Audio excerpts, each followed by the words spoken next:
8장 26에서 30절 말씀을 통해서 도우시는 성령이라는 제목으로 하나님의 말씀을 함께 나누겠습니다. 우리가 신앙생활을 할 때 성경은 우리로 하여금 어떻게 신앙생활 하라라고 가르치고 있습니까? 어떻게 신앙생활을 하래요? 아시아의 7교회 가운데 에베소 교회, 처음 나오는 교회죠? 에베소 교회 잘한 점들을 몇 가지 얘기해주고, 그런데 너 잘못한 거 있구나 책망하셨어요. 무엇을 책망하셨습니까? 너 첫사랑을 잃어버렸구나.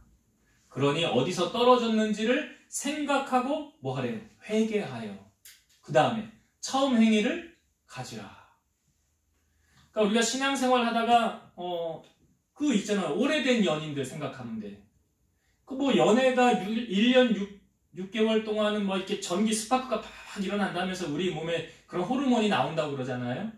그냥 다 그냥 좋게 보이는 거. 근데 점점점 시간이 지나면 이 호르몬이 나와요, 안 나와요? 이제 안 나오는 거예요.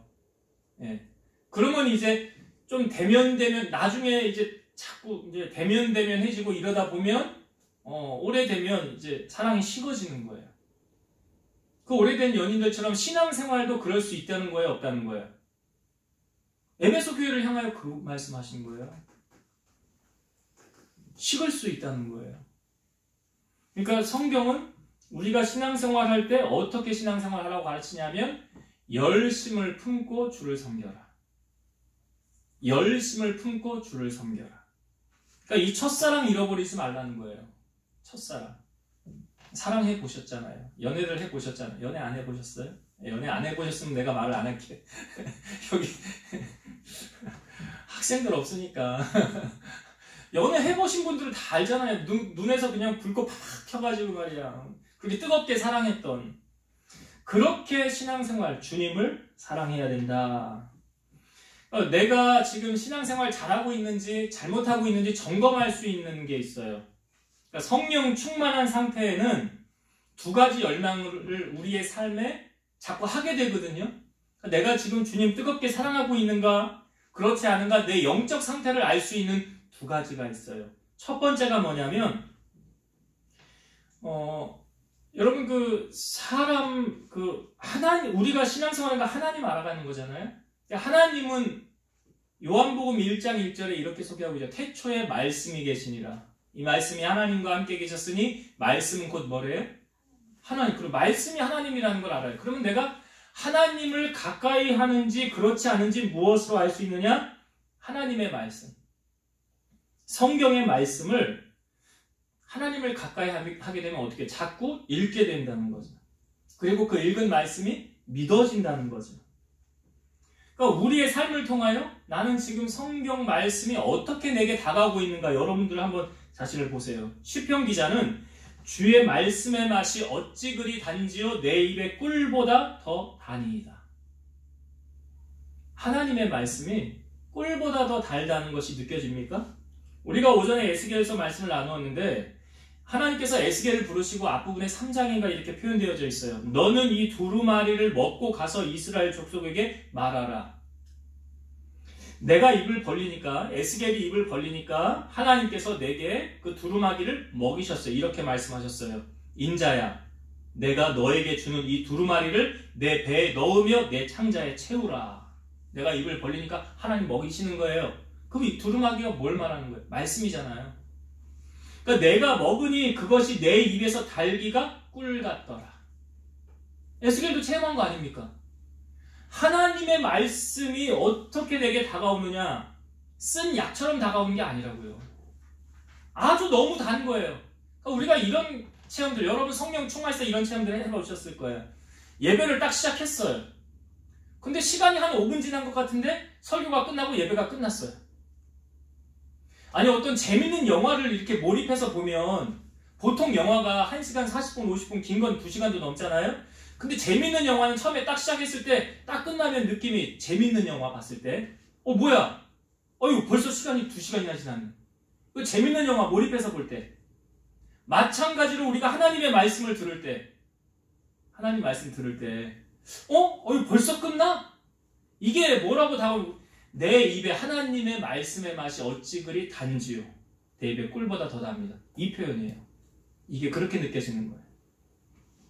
그러니까 우리가 말씀을 얼마나 가까이 하느냐 그렇지 않느냐를 통해서 나의 영적 상태를 알려주는 거예요. 로마서 7장 22절 내 속사람으로는 하나님의 법을 즐거워하되 바울이 말하잖아요.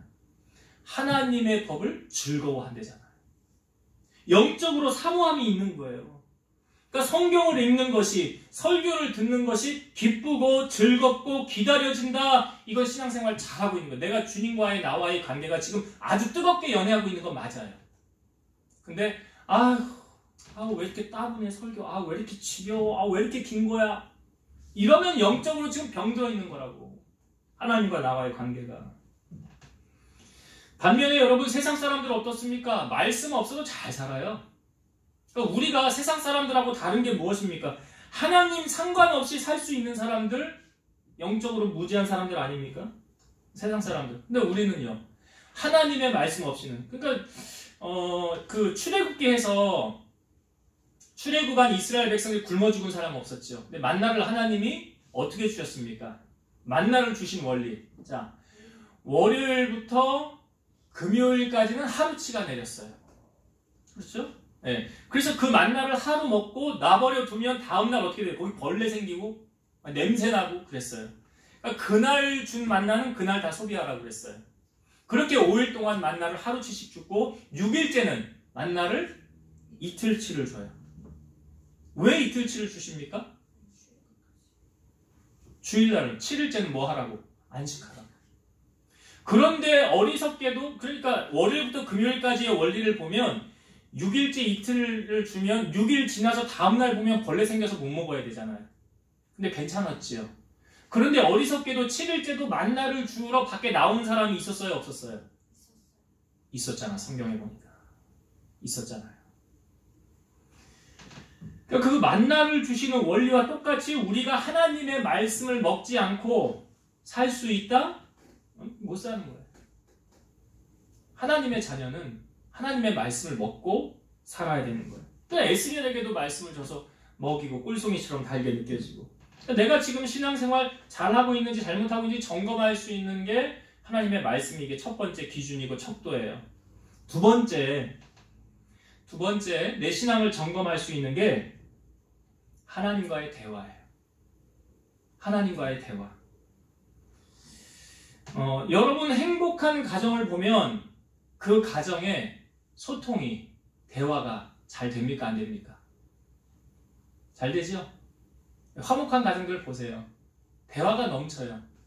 이것저것 별로 사소한 것임에도 불구하고 대화가 잘 이루어져요. 우리가 사람을 만났을 때 그 사람을 우리가 알아가는 방법이 뭐죠? 어떻게 그 사람을 알아가고 있습니까? 어떻게 알 수 있어요? 응? 대화를 통해서. 그렇지. 말 안 하면 알아요? 몰라요? 몰라요. 말 안 하면 몰라요. 말해야 아는 거예요. 아내 마음이 어떤지, 남편 마음이 어떤지. 혹 간혹 가다가 성도들과 목사들 간에도 이게 갈등이 있어가지고 괜히 시험 들고 그러면 안 돼요. 그럼 빨리 대화를 해서 제가 오해했었네 하고 풀고 넘어가야지. 그 시험 들고 그러면 마귀가 가장 좋아하는 거예요. 여러분 우리가 하나님을 알아가기 위해서, 사람을 알아가기 위해서 대화를 하는데 하나님을 알아가기 위해서 하나님과 해야 되는 것이 있어요. 그게 뭐라고요? 하나님과의 대화가 뭐라고요? 기도예요. 기도라고요. 그러니까 하나님과 기도하지 않고 내가 기도하지 않아도 하나님 다 알지, 내 머리카락 몇 개인지도 아는데. 근데 성경이 그렇게 말하나요? 아니잖아요. 너희가 이루어지기를 내게 구하여야 할지라 그러잖아. 시편의 말씀에도 보면 내 입을 넓게 열라 내가 채우리라. 그 입을 넓게 열면 그냥 입 벌리고 있으라는 의미가 아니에요. 입을 벌려 하나님 앞에 구하라, 그런 의미잖아요. 구하지 않은 것까지도 하나님 물론 아시지만 구하여야 받으리라. 그러니까 안 받는 사람, 야고보서 말씀에 뭐라고 말합니까? 너희가 얻지 못함은 구하지 아니하였기 때문이다. 그러니까 신앙생활 하면서 이 기도라는 특권을 하나님이 우리에게 주셨는데 기도하지 않는 사람은 엄청 손해보고 사는 거다. 기도 안 하면 엄청 손해보고 살고 있는 거예요. 이게 왜 그러냐면 여러분 신앙의 그 영적인 원리하고 똑같은 거예요. 근데 지금 내가 신앙생활 잘하고 잘못하고 있는가 두 가지로 딱 점검이 되는 거예요. 하나님의 말씀. 가까이 하게 되는가. 설교 자꾸 듣게 되는가. 이게 내가 하나님 가까이 한다는. 또 한 가지 하나님과의 대화. 행복한 가정, 복된 가정, 소통이 잘 되잖아요. 하나님과 나와 지금 소통이 잘 되고 있는가 안 되는가. 그걸 딱 점검해보면 영적 상태 딱 나오는 거예요. 그러니까 이 두 가지 열망은요, 사실 성령의 도우심 없이는 불가능한데, 우리가 로마서 8장을 성령장이라고 그러죠. 로마서 8장을 성령장이라고 그래요. 그러면 성령께서 하시는 일이 뭔가, 우리가 8장 지금까지 여기 살펴보면서 성령장인데, 그러면 성령께서 하시는 일이 뭔가, 이제 앞부분을 복습을 하면서 오늘 말씀을 다시 나누려고 그래요. 성령께서 하시는 첫 번째 역사는 9절을 한번 보세요. 말씀을 먼저 읽고 9절 읽어볼게요. 만일 너희 속에 하나님의 영이 거하시면, 성령이죠. 너희가 육신에 있지 아니하고 영에 있나니 누구든지 그리스도의 영이 없으면 그리스도의 사람이 아니라. 그리스도의 영 무엇입니까? 성령이 없으면 그리스도의 사람이 아니라. 뭘 말합니까? 성령이 없으면 구원 받아요, 못 받아요? 못 받는다는 이야기. 지금 그리스도의 사람이 아니라는 게 하나님 자녀 아니라는 거예요. 아니 이거를 예수님이 말씀해 주셨잖아요. 니고데모와의 대화, 요한복음 3장에 예수님이 니고데모에게 사람이 물과 성령으로 거듭나지 아니하면 하나님 나라 들어갈 수 있다 없다? 없다. 그럼 성령 받지 않으면 구원 받아요, 못 받아요? 못 받는 거예요. 그럼 내가 성령 받았는지 안 받았는지 어떻게 알 수 있다고 그랬어요?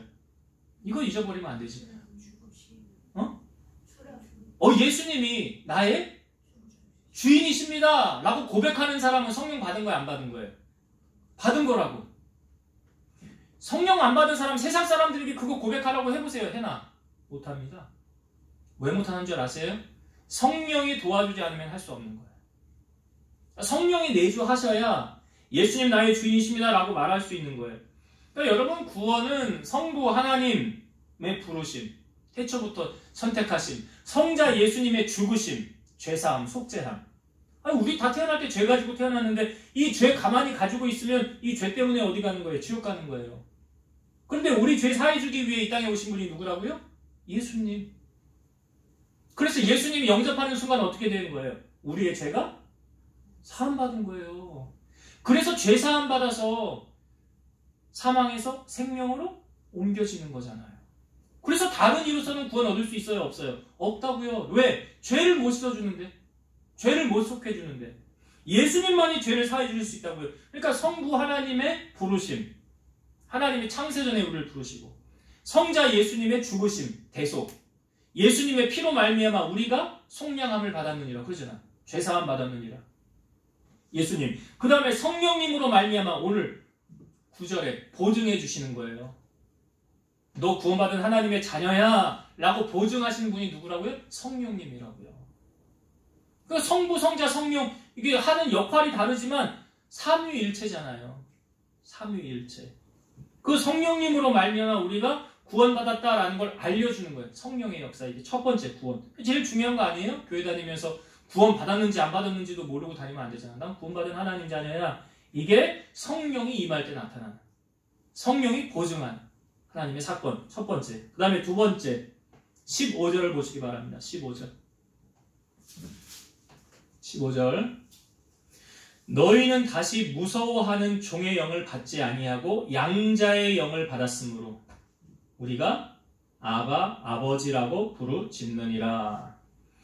무서워하는 종의 영, 세상의 영을 받지 아니하고 양자의 영, 성령을 말하는 거예요. 성령을 받았으므로 우리가 아빠, 아버지라고 부르짖느니라. 그러니까 하나님을 아빠라고, 하나님을 아버지라고 고백할 수 있는 것은 누구 때문이다? 성령 때문이다. 성령 때문이다. 여러분 간혹 이제 TV 같은 데 보면 연예인들이 가끔 어떻게 예능 같은 거 하다가 보면 이런 말들 하는 연예인들이 있어요. 아버지, 아버지. 보셨어요? 혹시? 못 보셨어요? 가끔 연예인들이 아버지 뭐 하다가 깜짝 놀라면 아버지 이렇게 찾아요. 그럼 그 아버지는 육신의 아버지 같아요? 하늘 아버지 같아요? 그렇다고. 하나님 아버지라고. 그 아버지를 찾게 된다니까요. 그러니까 그 아버지라고 부를 수 있는 그 특권을 우리에게 주신 게 성령께서. 성령이 우리 안에 임할 때 우리가 아버지. 그러니까 연예인들 보면 어머니 하는 사람은 한 번 못 봤잖아요. 아버지는 찾잖아요. 아버지. 근데 그 아버지가 육신의 아버지가 아니라 하늘 아버지. 하나님 아버지. 그러니까 우리가 기도할 때 여러분 아버지 찾잖아요. 아버지라고 할 수 있는 것이 성령의 은혜라. 성령으로 말미암아 우리가 하나님을 아빠라고도 아버지라고도 부를 수 있는 특권. 성령께서 허락해 주신 거예요. 세 번째 23절의 말씀 봅시다. 23절. 그뿐 아니라 또한 우리 속 성령의 처음 익은 열매를 받은 우리까지도 속으로 탄식하며 양자될 것 곧 우리 몸의 속량을 기다리느니라.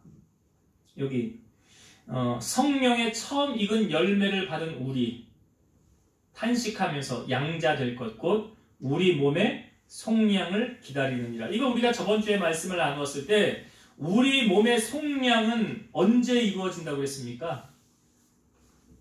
완벽한 속량, 변화되어져서 하나님 자녀로 살아가는 것. 주님이 다시 재림하시는 것. 그러니까 성령께서 우리로 하여금 주님의 다시 오시는 재림을 기다리게 한다라는. 다시 오실 주님.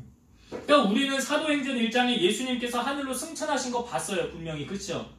제자들이 보는 가운데 하늘로 승천하셔서 그 승천할 때 이렇게 제자들이 쳐다보고 있으니까 옆에 천사가 뭐라고 그랬어요? 너희가 본 예수는 너희가 본 그대로 다시 오실 것이니라. 그러니까 예수님께서 마태복음 24장에 종말에 대해서 쭉 말씀하실 때 인자가 천사들과 함께 구름을 타고 다시 내려올 거야 라고 말씀하셨잖아요. 죽기도 전에, 십자가 지시기 전에. 그러니까 그 재림을 기다리게 하는 것이 성령께서 믿게 하셔야 가능한 거잖아요. 아직 이루어진 사건은 아니에요. 재림은. 그러나 우리는 이루어질 줄로 믿고 기다리는 거잖아요. 근데 세상 사람들에게 말해봐. 야, 예수님 하늘로 가셨는데 다시 오신대. 에이, 거짓말 하지 마. 그런 게 어딨어. 근데 우리는 믿어지잖아. 그 주님이 다시 오실 것. 그러니까 이게 성령이 임할 때 믿어지는 거예요. 아무나 믿어지는 게 아니에요. 그 우리 몸의 성령. 그게 성령의 역사다. 재림을 기다리게 하는 것, 성령의 역사. 자, 그리고 마지막 성령께서 우리에게 하시는 마지막 역할이 26절의 말씀. 자, 오늘 우리가 읽은 본문 26절 다시 보겠습니다. 이와 같이 성령도 우리의 연약함을 도우시나니 우리는 마땅히 기도할 바를 알지 못하나 오직 성령이 말할 수 없는 탄식으로 우리를 위하여 친히 간구하시느니라. 여기 다시 보면 성령도 우리의 연약함을 도우신대. 성령께서 우리의 연약함을 도우신대. 그럼 그 연약함은 무엇을 말하느냐? 바로 답 나오죠. 우리는 마땅히 기도할 바를 알지 못하나. 우리는 마땅히 기도할 바를 알지 못하나. 그러니까 우리의 연약함이라는 게 무엇입니까? 우리가 뭘 기도해야 하는지 알지 못하는 것이 우리의 연약함이에요. 아니, 가만히 보면 어떤 분은 하루 종일을 철야를 하면서 하루 종일 기도하는 사람, 어떤 분은 작정해서 일주일을 그냥 기도원에 들어가서 그냥 꼼짝도 안 하고 일주일 동안 기도하는 사람, 뭐 세일의 기도, 다니엘 기도 21일 동안 기도하는 사람, 뭐 40일을 작정해서 기도하는 사람. 여러분, 그들이 기도할 때요, 성령의 도우심 없이 그 가능하다고 생각하십니까? 불가능한 거예요. 그러니까 여기 26절에 성령이 우리의 연약함을 도우신대요. 그 연약함이란 무엇을 말한대요? 우리가 뭘 기도해야 할지를 모른대요.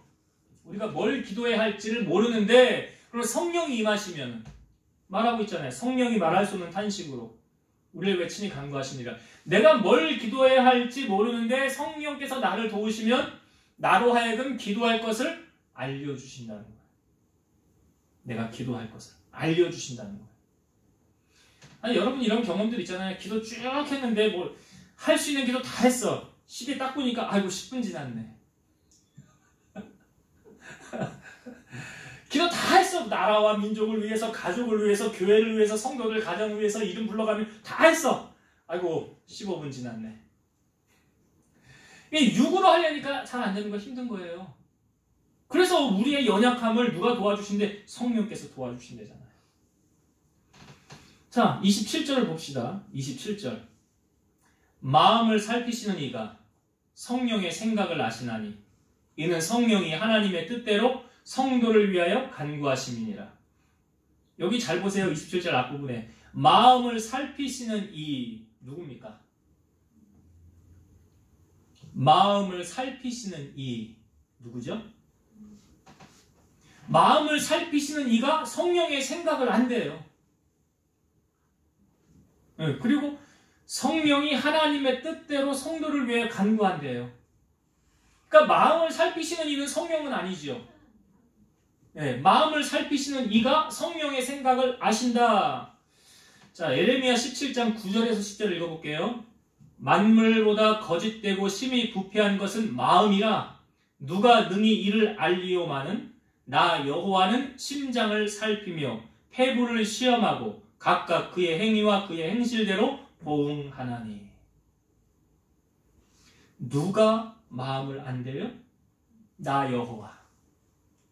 그러니까 여기서 마음을 살피시는 이는 누구를 말합니까? 하나님 말씀하시는 거예요. 하나님이 성령의 생각을 아신다. 성령은 또한 하나님의 깊은 것을 아신다 그래요. 고린도전서 2장 10절 11절. 오직 하나님이 성령으로 이것을 우리에게 보이셨으니 성령은 모든 것 곧 하나님의 깊은 것까지도 통달하시느니라. 사람의 일을 사람의 속에 있는 영 외에 누가 알리오? 이와 같이 하나님의 일도 하나님의 영 성령 외에는 아무도 알지 못하느니라.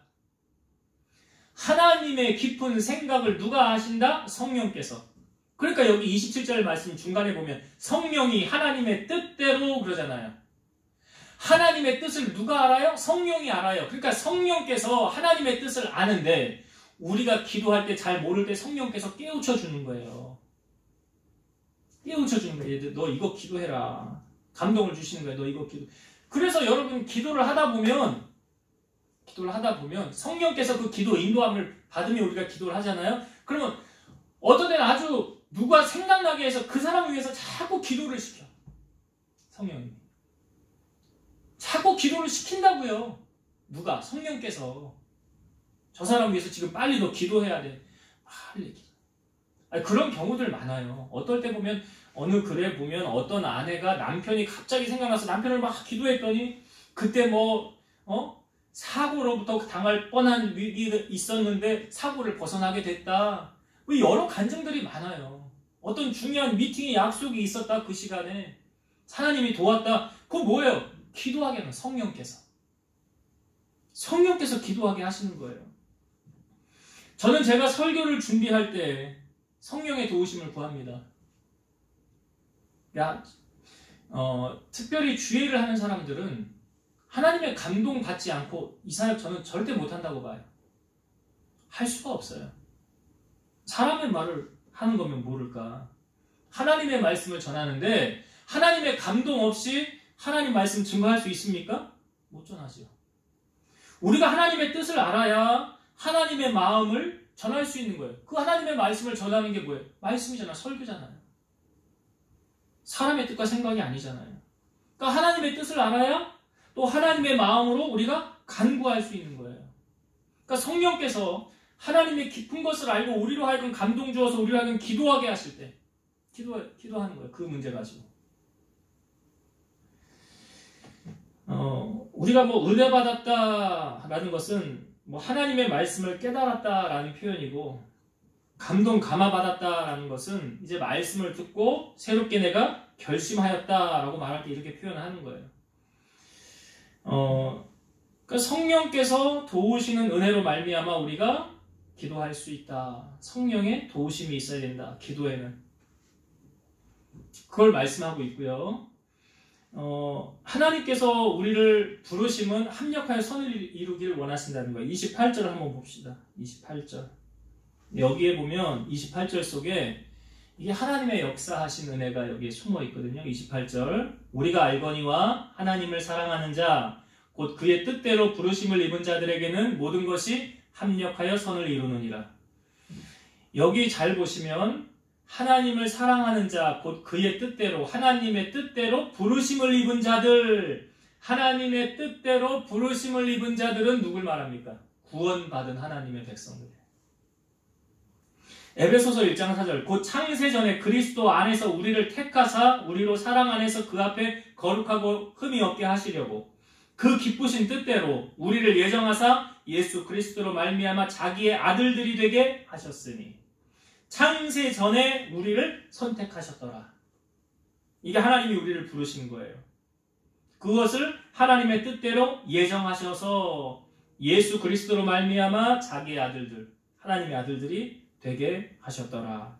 그러니까 여기 28절에 구원받은 하나님의 자녀들이 모여서 합력하여 선을 이루는 거예요. 그러니까 뭐 그리스도와 벨리알이 어떻게 함께 할 수 있느냐, 한 멍에를 메고 갈 수 있느냐, 믿는 자와 믿지 않는 자가 함께 어떻게 일을 할 수 있겠느냐, 할 수 없죠. 안 맞으니까, 틀어지니까. 그래서 하나님의 구원받은 백성들을 통해서 하나님이 부르시고 합력하여 선을 이루게 하신다. 29절도 보면 하나님이 미리 아신 자들을 또한 그 아들의 형상을 본받게 하기 위하여 미리 정하셨으니 미리 정한 하나님의 예정이죠. 예정하여 택한 자를 미리 정하셨으니 이는 그로 많은 형제 중에서 맏아들이 되게 하려 하심이라. 여기 그러니까 하나님께서 미리 정하여 택한 이 사람들, 예정함을 받은 이 사람들을 하나님의 아들들이라는 표현을 하고 있는데 그 중에서 여기 맏아들이 되게 하려 하심이라. 이게 무슨 의미냐면 이 맏아들은 누구를 의미합니까? 예수님을 의미하는 거거든요. 여기서 말하는 맏아들은 그러니까 이 맏아들이라는 거는 처음 아들이라는 거잖아요. 처음 아들. 그러니까 어떤 의미의 처음 아들을 말하냐면 예수 그리스도께서 제일 처음으로 부활하실 것을 예견해 주는 말씀이에요. 이 맏아들이라는 표현은 예수님이 그러니까 죽은 자 가운데서 주님이 가장 먼저 부활하실 것이다. 고린도전서 15장이 부활장인데 15장 20절에 그러나 이제 그리스도께서 죽은 자 가운데서 다시 살아나사 잠자는 자들의 첫 열매가 되셨도다. 여기 첫 열매, 맏아들 같은 의미예요. 예수님께서 죽은 자 가운데 다시 살아나셔서 첫 열매가 되셨도다. 자, 여기 고린도전서 15장 22, 23절 아담 안에서 모든 사람이 죽은 것 같이 그리스도 안에서 모든 사람이 삶을 얻으리라. 그러나 각각 자기 차례대로 되리니 먼저는 첫 열매인 그리스도예요. 여기 첫 열매 또 나오죠. 그 다음에는 그가 강림하실 때에 그리스도에게 속한 자요. 그러니까 예수님께서 죽으시고 가장 먼저 부활하실 것을 첫 열매다. 맏아들이라 이렇게 표현하고 있어요. 주님의 부활이 있은 후에 그 다음에는 어떤 것의 부활이 있대요? 그가 강림하실 때 그리스도에게 속한 자들이 다 부활할 것이다. 이 부활에 관한 말씀을 29절에 숨겨져 있는 거예요. 그 맏아들 예수 그리스도께서 부활의 첫 열매가 되실 것이다. 그리고 30절을 보면 30절 또 미리 정하신 그들을 또한 부르시고 부르신 그들을 또한 의롭다 하시고 의롭다 하신 그들을 또한 영화롭게 하셨느니라. 미리 정하신 그들, 예정하여 부르신 바는 하나님이 불러주신 자들, 선택된 자들, 구원함으로 그 부르신 자들을 어떻게 하신대요? 의롭다 하시고. 그러니까 의롭다 하신 건 칭의예요. 칭의. 구원해 주신 거예요. 그러니까 나의 공로로 구원받은 거 아니잖아요. 우리가 어떤 돈을 내고 구원을 산 것도 아니고 아무런 대가 없는데 그럼에도 불구하고 하나님이 나를 선택하여 부르셨어요. 그리고 나의 죄를 사하여 주셨어요. 그리고 의롭다 하셨어요. 이게 뭐라고요? 칭의라고 지금 29절, 30절에 부르신 그들을 또한 의롭다 하시고 너 의로운 자야. 그러니까 모든 사람이 죄를 범하였음에 하나님 영광에 이르지 못하였다고 그랬죠. 로마서에. 그런데 예수 그리스도의 죄로 말미암아 죄사함 받게 되었으니까 이제 죄인의 신분에서 의인의 신분으로 바뀌어진 거잖아요. 우리가 그걸 칭의다, 의롭게 되었다. 의롭게 하시고 의롭다 하시고 그 다음에 의롭다 하신 그들을 또한 영화롭게 하셨느니라. 영화롭게 하였다. 이거 성화되어져 가는 거예요. 이걸 성화라. 그러니까 우리의 최종 목적은 누구 닮아가는 거예요? 예수님 닮아. 이게 성화의 과정이에요. 그러니까 사람이 한순간에 그렇게 확 변하는 거 아니잖아요. 사도 바울처럼 그런 예 별로 없지만 그냥 확 바뀌어지는 거예요. 하나님이 처음에 택하시고 나를 의롭다 하시고 구원받은 자녀가 되게 하셨으니 이제 하나하나 나를 쳐서 하나님 변화시켜 나가는 거죠. 그리고 나를 연단시킬 수 있는 이유가 뭐예요? 하나님이 내 안에 있는 악한 것들을 빼내야 되잖아. 죽어줘야 되잖아. 그래 하나님이 연단시키는 거예요. 빼내서 하나님이 쓰기 좋은 그릇으로, 좋은 도구로 만들어가는 거예요. 이게 우리가 예수님 닮아가는 영화, 성화의 과정이다라는 거예요. 그렇게 하나님이 주님 나라 갈 때까지 우리를 견인하셔서, 성령께서 우리를 견인하셔서 하나님의 나라에 이르게 하신다라는 거예요. 자, 말씀을 정리하고 마치겠습니다.